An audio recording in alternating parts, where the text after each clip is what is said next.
Bonjour et bienvenue. Aujourd'hui, je vous propose la lecture d'un mythe de la création. Alors, les mythes de la création, on en trouve des centaines, peut-être même des milliers, puisqu'il en existe un pour chaque culture dans le monde.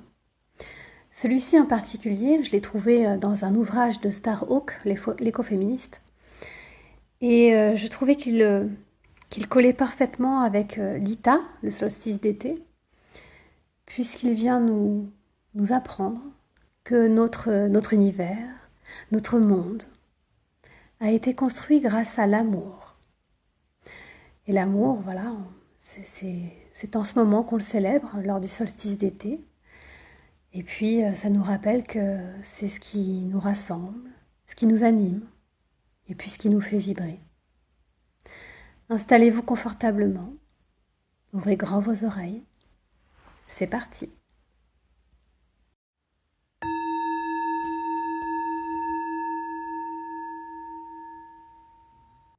Seule, magnifique, complète en elle-même, la déesse, celle dont on ne peut prononcer le nom, flottait dans l'abîme des ténèbres avant le commencement de toute chose. Mais alors qu'elle regardait dans le miroir de cristal courbe de l'espace sombre, elle y vit, grâce à sa propre lumière, son reflet radieux et en tomba amoureuse.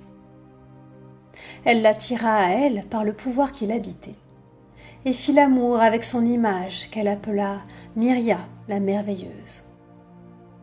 Leur extase amoureuse éclata dans le chant unique de tout ce qui est, qui était et sera. Et avec les vibrations de ce chant vint le mouvement, des ondes qui se déversèrent alentour pour devenir les sphères et les cercles de tous les mondes. La déesse fut emplie d'amour, gonflée d'amour. Elle s'arrondit et donna naissance à une pluie d'esprits lumineux qui se répandirent dans les mondes et devinrent tous les êtres vivants. Mais dans ce grand mouvement, Myria fut emportée, et à mesure qu'elle s'éloignait de la déesse, elle se masculinisait de plus en plus. Elle devint d'abord le dieu bleu, le dieu doux et rieur de l'amour.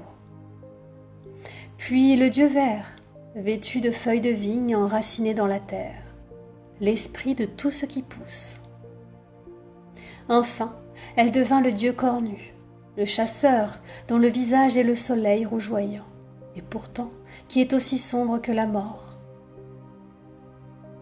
Et toujours, le désir le ramène vers la déesse. Alors il tourne autour d'elle éternellement, cherchant à retrouver son amour. Toute chose a commencé par l'amour. Tout cherche à retourner à l'amour. L'amour est la loi, l'enseignant de la sagesse, le grand révélateur des mystères.